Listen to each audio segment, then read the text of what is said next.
नमस्कार विद्यार्थी मित्रांनो, स्वागत आहे आपल्या यूट्यूब चॅनल ज्याचं नाव आहे मोहित मोटिवेटेड टेक चॅनल। आज आपण बघणार आहोत बालमानसशास्त्र आणि अध्यापनशास्त्र या विषयावर काही प्रश्न। चला आता आपण सुरुवात करूया व्हिडिओला।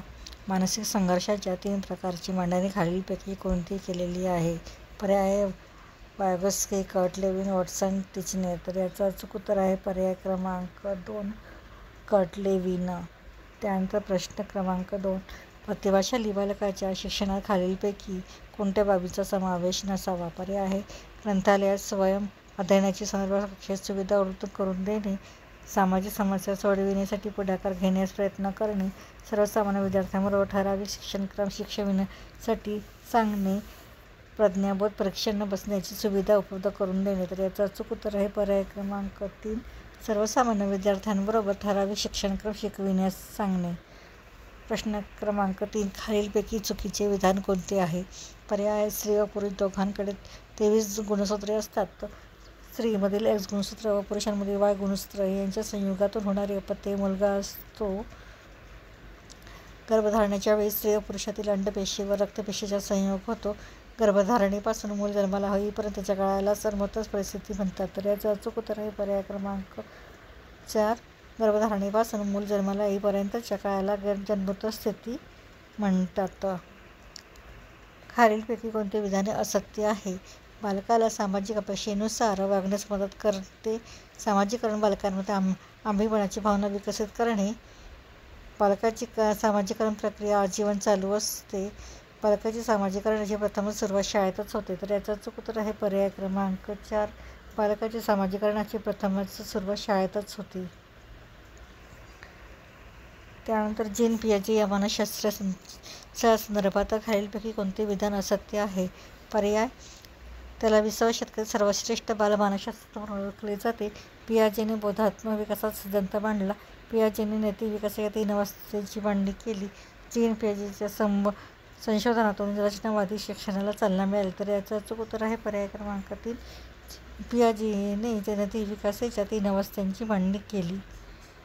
त्यानंतर आहे खालील पर्यायामधून बुद्धिमत्ता उत्पत्तीची चुकीची जोडी ओळखा। बुद्धिमत्तेचा घटक सिद्धांत स्पिअरमन, बुद्धिमत्तेचे अनेक घटक सिद्धांत थर्स्टन, बुद्धिमत्तेचा समूह घटक सिद्धांत थॉम्सन, बुद्धिमत्तेचे घटक सिद्धांत नेड हॅरमन। तर याचं अचूक उत्तर आहे पर्याय क्रमांक 4 बुद्धिमत्तेचे घटक सिद्धांत नेड हॅरमन।